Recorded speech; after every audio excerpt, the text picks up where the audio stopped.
Okay, good afternoon, everybody. Welcome to the four-lecture series of the Center for Middle Eastern Studies. I'm delighted to welcome Dr. Patricia Blessing from Stanford University. Patricia lectures there in the Departments of History and the Department of the History of Art. She serves also as the Executive Officer of the Stanford Humanities Center. She completed her PhD in Art and Archaeology at Princeton University in 2012. Her research specialties include the art and architecture of Byzantium and Islamic Anatolia. And she has also worked on digs on sites, medieval sites in Turkey, Uzbekistan, and Syria. Among other works, she is the author of chapters in several forthcoming books, but more specifically, her current work is a book project entitled Rebuilding Anatolia After the Mongol Conquest, Islamic Architecture in the Lands of Rome, 1240 to 1330. Today, she will share with us a lecture titled Building a Frontier, Islamic Architecture, Mongol Rule, and Local Patronage in Medieval Anatolia. Please join me in welcoming Patricia Blessing to Berkeley.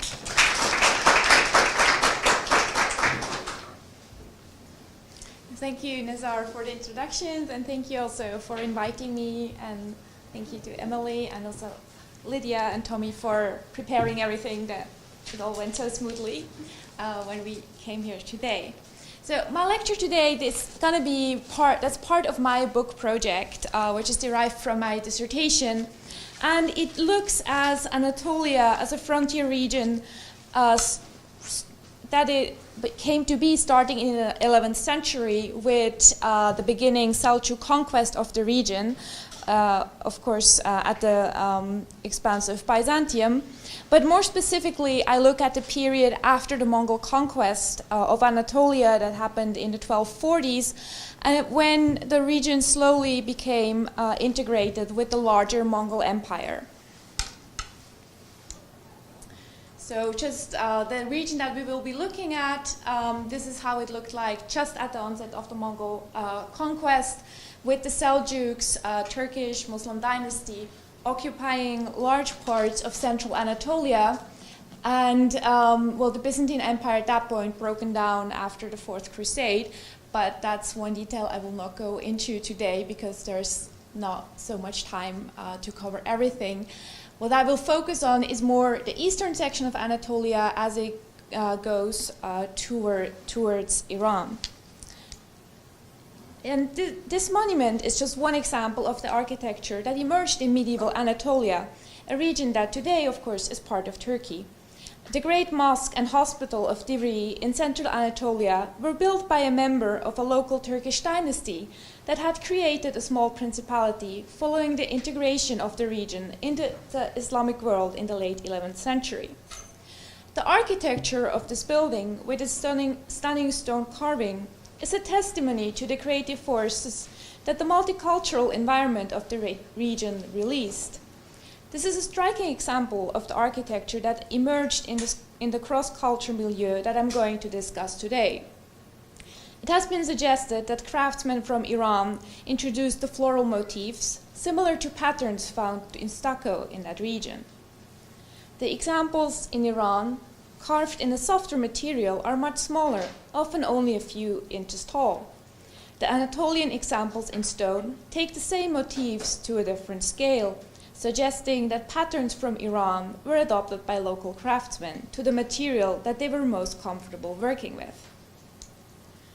The carvings of the arches has been said to evoke Armenian or even Gothic architecture, and the result of collaboration between Greek, Turkish, Armenian, and perhaps even Iranian craftsmen is a style that combined varied motifs and adapted them to locally available materials.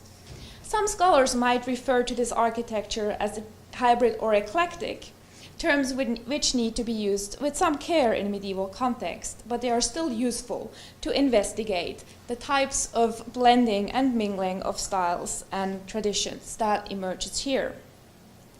Written sources, such as chronicles and history on this period, are scarce and rarely refer to art and architecture. Thus, other methods are crucial in order to understand how this frontier society functioned and how its hybrid culture was expressed. Today, I will show how an analysis of architecture, inscriptions, and motifs provides close insights into this milieu where different cultures and religions interacted on multiple levels, from religion to language, from construction sites to local communities, and from imperial to local levels of patronage.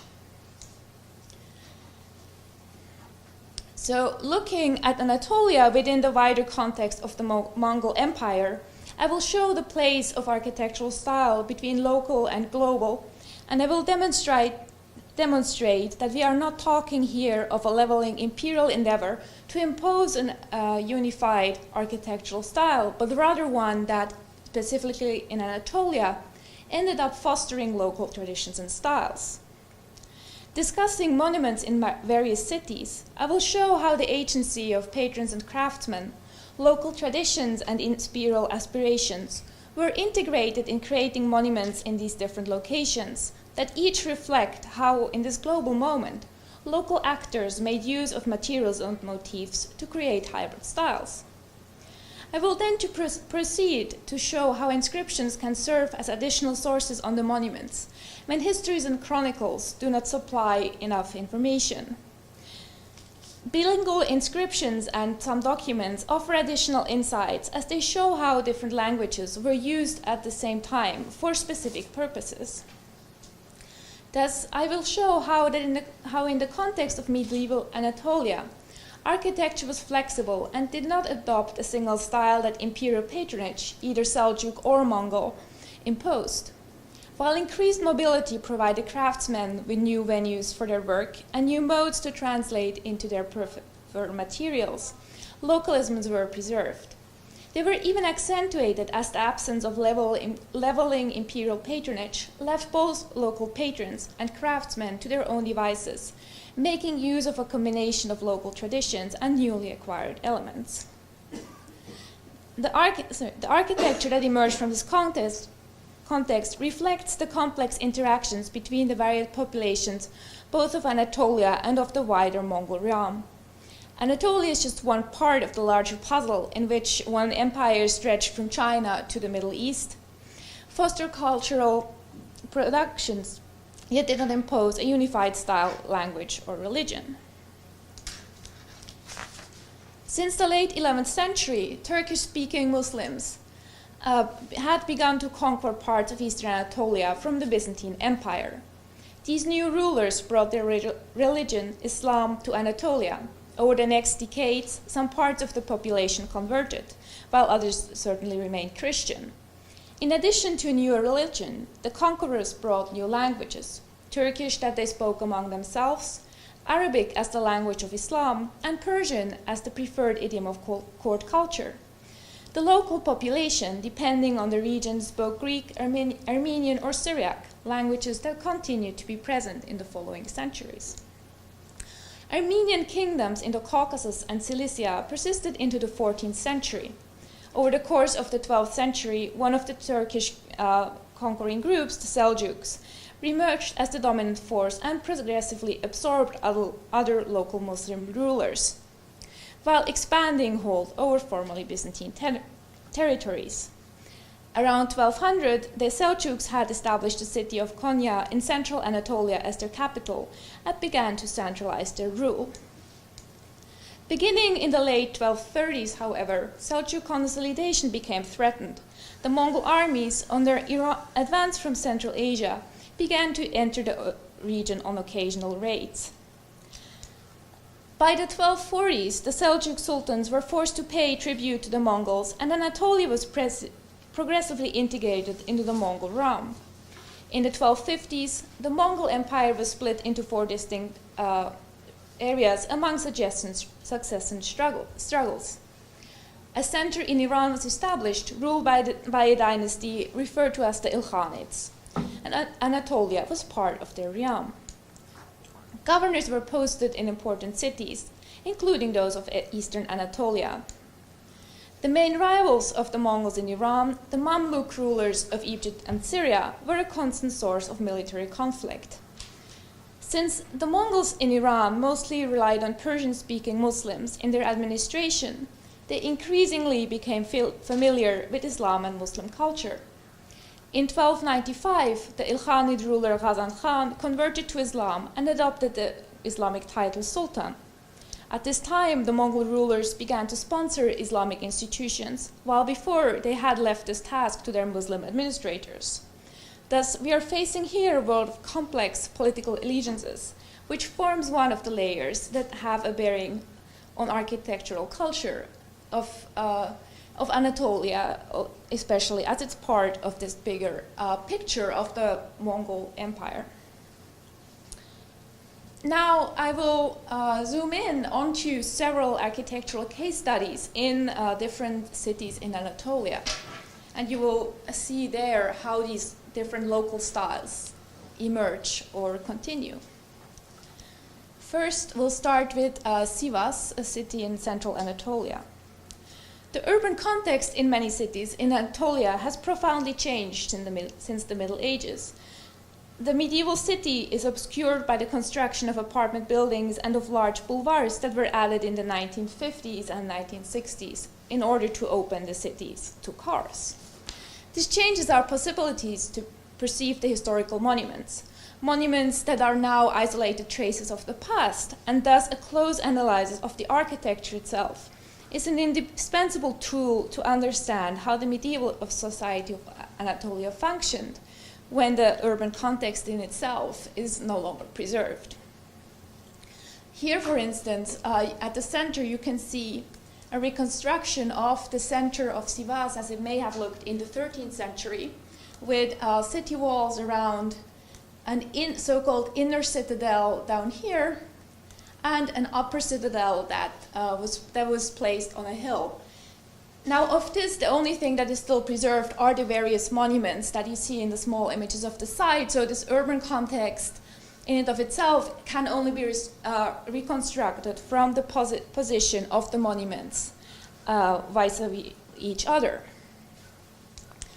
These buildings have been restored many times. Here, this is one image from the 1960s, and another one of the same monument from the other side during a restoration that was still ongoing as I did my research.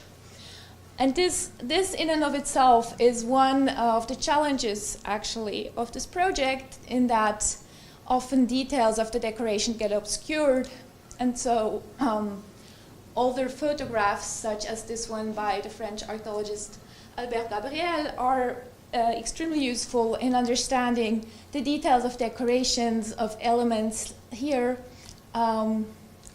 which are the type of floral ornament that in Sivas in the middle of the 13th century and very much prevailed.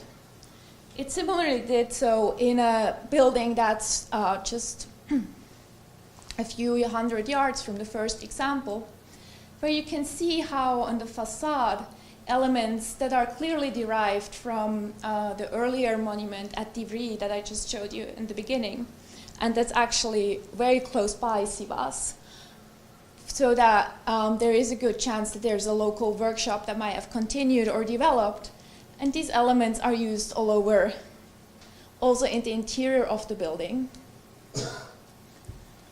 which nowadays actually also serves as a cafe, and also in that sense shows the reintegration of these monuments into the current urban fabric. Now, other monuments in Sivas combine these forms that you see here. Again, you see the similar type of floral motifs that were used on the two previous monuments. But this is also combined with marble carvings around the portal, which here, this is a detail of those, which are very likely the influence of an architect that the patron of this monument brought from Konya.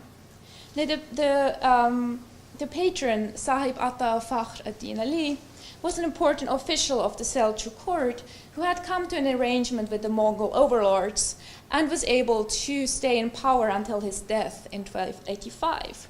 He was much more active as a patron in Konya And there, in fact, he employed an architect that also signed the portal of this building, and where that here uses shapes that are much more familiar from Konya rather than from cities further in the east of Anatolia, and at the same time combines them with details here from the corner buttresses that are rooted in the local tradition of Sivas. So it really becomes a blend of these two different styles.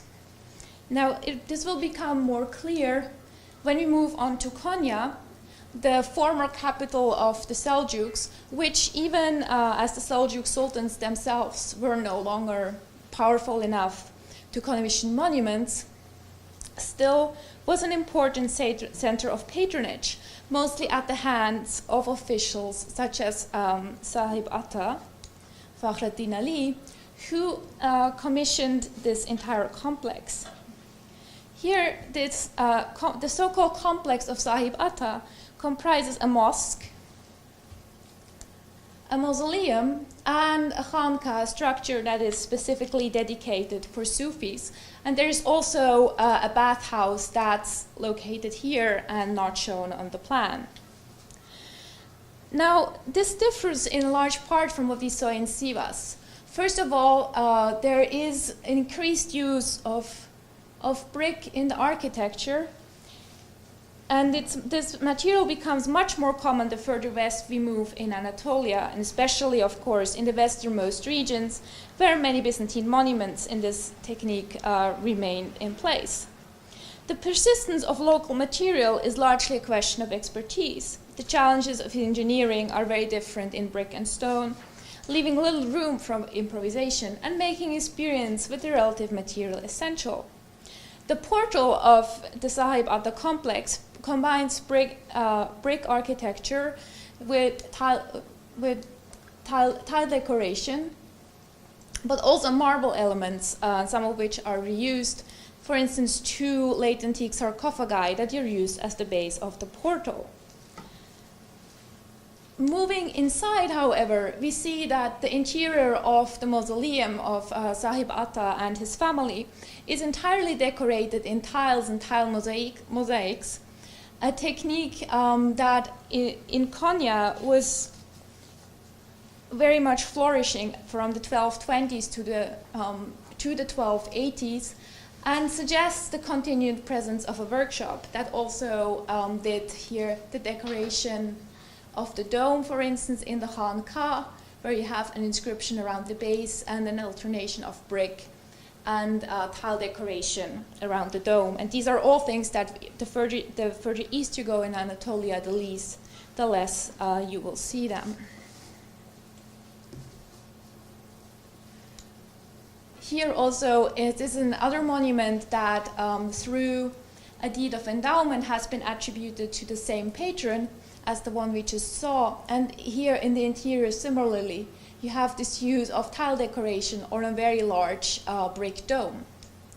The most striking example of the work of this tile-making workshop, we assume it's one workshop, but we really don't know. There's only one signature by a master who came probably from Iran, and that's dated to the 1240s.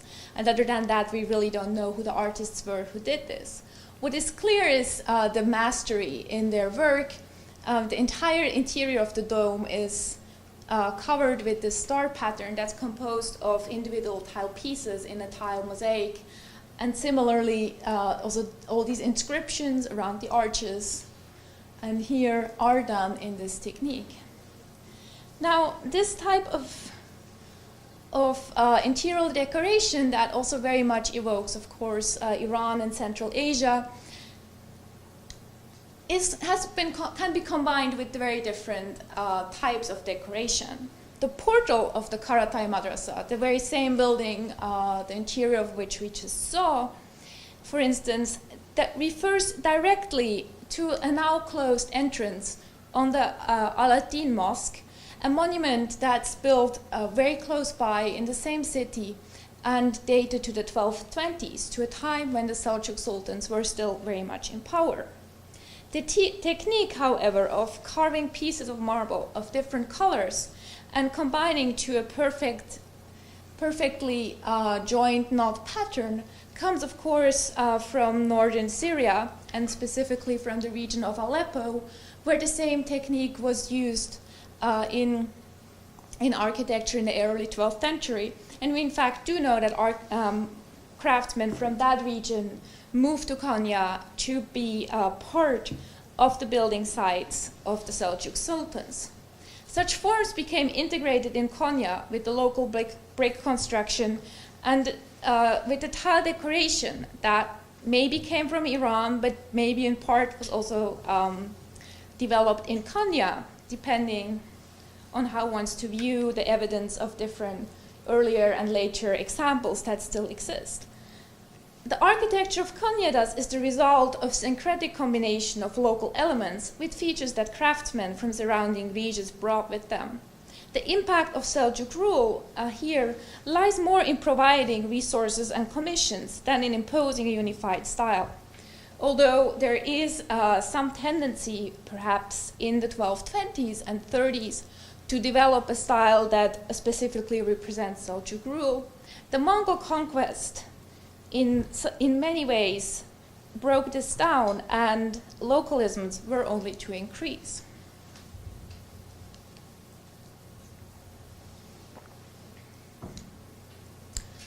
For this, let me move towards the east of Anatolia, to the city of Erzurum, and into a period that's somewhat later. Now we are in the early 14th century, when Mongol rule over Anatolia is quite strongly imposed, with governors in the different cities, and the Seljuks really only nominally still around, in fact, not only until 1308, after which the dynasty completely disappears.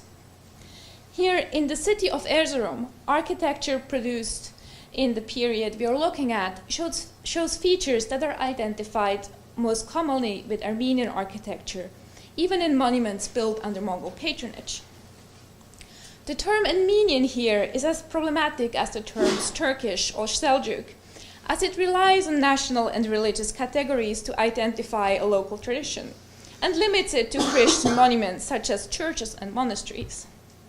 I will show that this local architecture could equally be used in Islamic monuments, with features of the plan changing according to function, but decorative and especially structural elements remaining the same. Erzurum was always a frontier city in all directions, first between the Byzantine Empire, the Armenian landlords, and the expanding Islam in Iran, then between the Muslim Seljuks and the Christian kings of Armenia. Since the mid-13th century, it lay between the Mongol Empire and the center of Anatolia, peripheral on both sides, yet central in many ways, especially when it comes to considering trade routes that led from Iran to the Black Sea, some through Trebizond, others from Sinop, and then from there, across the Black Sea. Thus, in many ways, Erzurum and the region around it also constitute a frontier that is perhaps similar as the one that Cemal Kafadar has examined on his work on the early Ottoman state in the western parts of Anatolia, where we're more familiar with this idea of a region that is in between cultures, in between identities, and shifting back and forth. One example of this architecture is the Yakutia Medrese, an early 14th century monument. The inscription on the main portal, just above the entrance to the building, refers to its patron.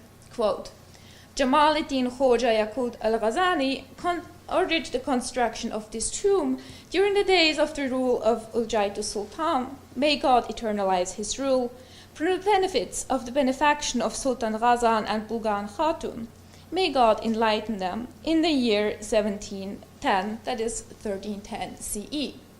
Now, what is striking here in this inscription is, first of all, that the tomb of the founder, which is only part of this larger monument that served as a madrasa, is specifically indicated in the inscription. Moreover, the patron, about whom very little is known apart from the fact that he probably was the Ilkhanid governor of Erzurum and the nearby city of Bayburt, specifically points out his affiliation with the deceased Ilkhanid Sultan Ghazan Khan, whose name is reflected in fact in the epithet Al-Ghazali that the founder carries as part of his name. And this may also explain the dedication of the building to Ghazan Khan along with the currently ruling Sultan Uljaitu.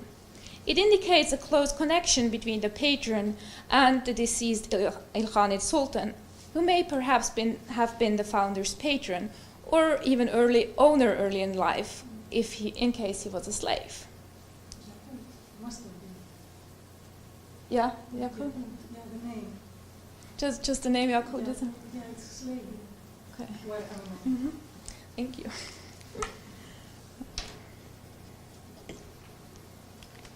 Now, the building in and of itself, despite the patron's Ilkhanid constructions, is very much rooted locally.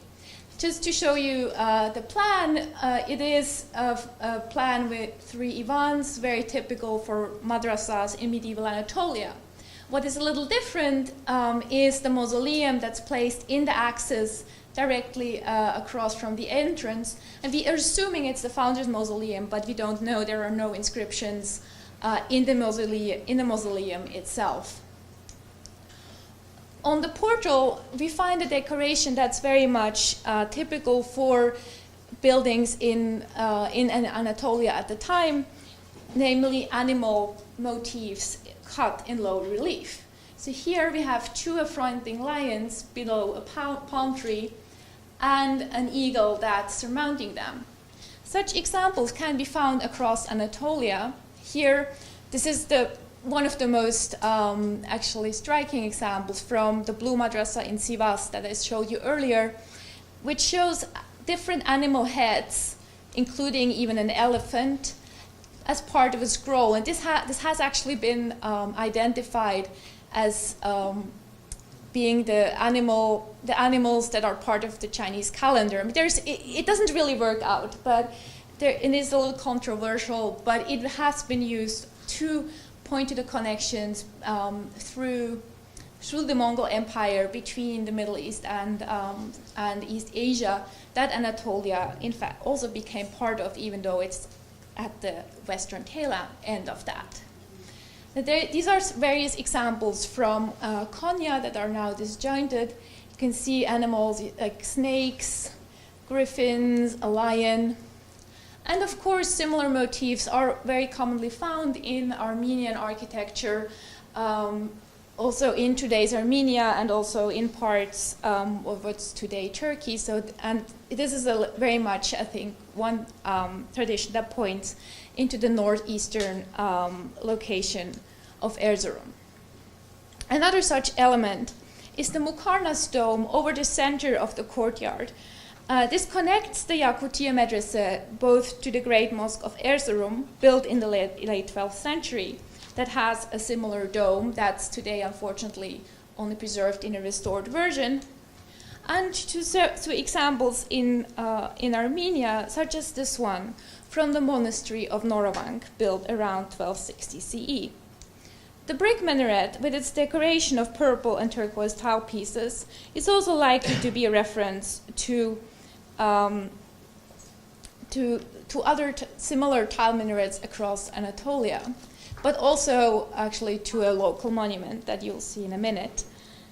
The placement of the mausoleum in the longitudinal axis of the monument and its cylindrical form jutting out partially from the back wall corresponds to the arrangement in the double minaret madrasa. And here also, this also has actually tile decoration on the minarets. The problem here in terms of chronology is that this monument is undated and it has been placed anywhere between the 1220s and 1300. So it's a little difficult to say what the reference here is, but I tend to argue that this was built probably around 1280s. around 1280. The shape of the mausoleum in and of itself also refers to other local funerary structures, such as the so-called three tombs located close to the double minaret madrasa, built in the late 12th or early 13th century. And there's even early 14th century freestanding examples that are still preserved in the city. Similarly, the placement of a tower-like lantern over the center of the 12th century mosque on the citadel of Erzurum recalls a similar element in Armenian churches and vice versa. The blind arches on both buildings are similar to those on the mausoleum in Erzurum, including the ones on the two madrasas. References to neighboring Armenia remain as strong in the 14th century as they were already in the 12th century Great Mosque or in the contemporary mosque on the citadel. Construction technique with an emphasis on heavy stone masonry and carved decoration especially are strong connections, as are the figural carvings in low relief and certain structural elements such as these domes and the Mukarnas dome over the courtyard of the madrasa. You may ask, certainly legitimately so, where the Byzantine element is in this architecture. In fact, the region of Erzurum is always a frontier zone, also for the Byzantine emperors, who struggled to deal with the powerful Armenian landlords of this area as early as the 10th century.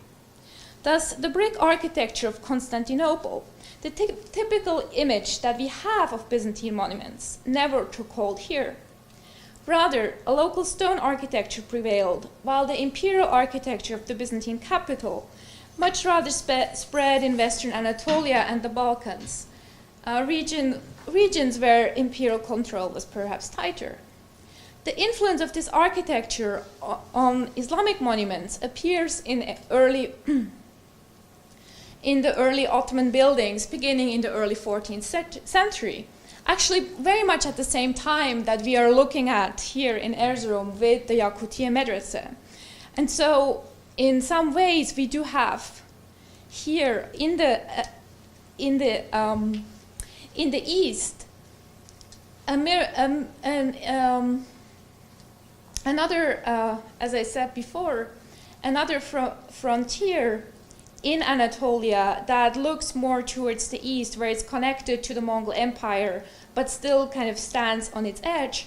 Whereas in the west, with the emergence of the Ottomans, we do have this full-fledged frontier and Ghazi culture that is so emblematic of that specific period of the rise of the Ottomans. But it's hard to forget that at the very same time, in fact, in the east, the Mongol Empire is still in existence, and that very different local dynamics are going on there, while in Western Anatolia, the multiple principalities that emerge eventually feed into the Ottoman Empire are active at the very same time. At the same time as references to Byzantine architecture are absent so far in the east of Anatolia, connections to the Mongol-sponsored monuments in Iran are also not present. In Iran, where the foundations of the Ilkhanid Sultan Ujaitu were built in his new capital of Sultaniya near Tabriz, large-scale monuments built of brick and richly decorated with glazed tiles were constructed. These monuments are situated in the architectural tradition of Iran, both in the materials that they used and in structural features. Large-scale monuments, such as the Great Mosque in Varamin, were built in competition with the Mamluk rulers in Egypt and Syria, with whom the Mongols were in constant conflict. This monumental architecture did not expand into Anatolia, a region that remained at the edge of the Mongol realm in terms of Mongol patronage, and where local connections were used even in those buildings commissioned by Ilkhanid governors. Thus, the patron of the Yakutiye Madrasa endowed local properties to the monument that he built in order to finance its maintenance. This inscription is an alternative source on a monument about which we do not find any information in historical texts. In eastern Anatolia, it is the only extant inscription that conveyed such an amount of detail on the endowment. The inscription is in Arabic and mentions the founder as well as several villages that were endowed to provide revenue for the building. The first part of the inscription refers to the patron, his allegiance to the Ilkhanid ruler, and begins to describe properties that belong to the endowment. These include the villages in the region and properties within the cities of Bayburt and Erzurum. The revenue from the villages and urban properties was used for the upkeep of the Yakutiya Madrasa. Salaries of teachers and janitors were paid and repairs on the building financed. Moreover, the foundation certainly had a charitable function that it could provide welfare such as weekly distribution of food to the needy. The second part of the inscription continues to list villages and urban properties that provided income for the maintenance of the monument.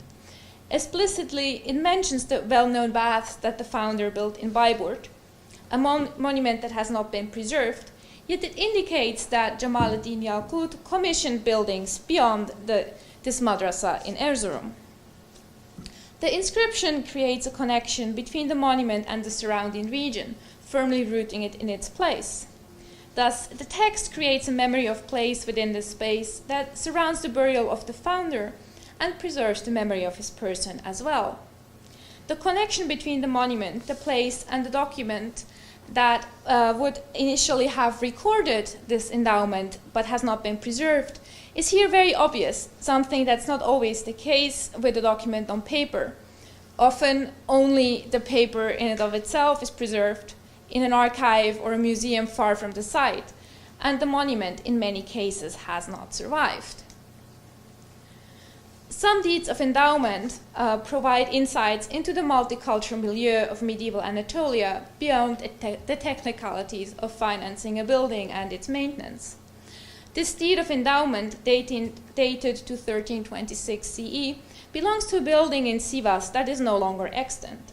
The text is recorded in Arabic, the standard language for such documents in medieval Anatolia. In addition, however, it was also written down in Çağatay, a Turkish language from Inner Asia. This suggests that the Mongols in Anatolia had begun to be absorbed in the local culture, adopting a Turkish dialect. Indeed, an earlier bilingual deed of endowment, dated 1271, was written in Arabic and Mongolian at the moment when Mongol influence in the region was moving towards its peak. It was still new enough that the Mongols had not yet adopted local language. Such documents open the issue of multiple languages and their parallel use in a multi-ethnic environment such as that of medieval Anatolia. Of course, the documents only reflect one level of the population, that of elite patrons to establish foundations. The same is also true for building inscriptions and similar texts. How the Turkification of the local population progressed is unclear in numbers, just as the progress of Islamization, as medieval sources do not speak to these issues in great detail. The 17th century traveler Evliya Çelebi, an Ottoman gentleman from Istanbul, realized during visit to Sivas in central Anatolia that the locals spoke, to his ears, rather strange Turkish. He then understood that the local dialect contained many Armenian words and began to compile a glossary of essential terms that could help him in his daily interactions. For 4 centuries earlier, the prevalence of local languages would very likely have been even stronger. As if the situation was not complicated enough, the Mongol conquest added Mongolian as an additional language. The deed of endowment, as mentioned before, is one of the rare written records of Mongolian in an Anatolian context. The court of the Mongols in Iran, firmly established in the second half of the 13th century, adopted Persian culture due to the strong influence of local elite families on administration. Thus, when the Ilkhanid ruler had an edict inscribed on the citadel in Ankara in 1335, at the very end of Ilkhanid rule, he did so in Persian, perhaps assuming that the common language of administration would be understood in Anatolia as well. This text describes in detail the application of new tax regulations. The placement of the inscription high up on the citadel wall makes it nearly illegible from the ground. This suggests that the mark of political presence and the public reference to a document that would not have been otherwise widely available was more important than a visible rendering of the content. These are just a few examples of how within the context of medieval Anatolia, different languages were used as means of communication. Communication was assured not through the leveling use of one language imposed by the ruling dynasty. Rather, languages were used differently on a local level to communicate among the population, and again differently by the administration to transmit laws and orders of the ruler across the wider empire. The ways in which language functioned in Anatolia reflects, on a smaller scale, the plurilingual environment of the Mongol Empire as a whole, stretching from the Middle East to East Asia. Similarly, the presence of these languages in Anatolia shows the extent and diversity in cross-cultural interactions. The architecture, with its ties to local traditions and combined use of new elements, reflects these networks on a different level, more easily to grasp than that of daily life. Still, architecture can relate the practical aspects of cross-cultural interaction beyond its mere structure. For example, many of the documents that show the parallel use of different languages in this frontier society are related to buildings. Their study together with the monument leads to a comprehensive view of patronage, artistic agency, and cultural action in this multicultural section of the Islamic world. In the syncretic environment of medieval Anatolia, culture and language are physically manifest in architecture and inscriptions. Overlapping and intersecting layers of ethnicity, religion, artistic agency, and patronage are reflected in a hybrid culture that linear national narratives cannot capture. Thus, here we are faced with a context in which these different levels are overlapping but intersecting and not always easy to trace. But architecture is one means that can give us a first grasp of how this is happening. Thank you.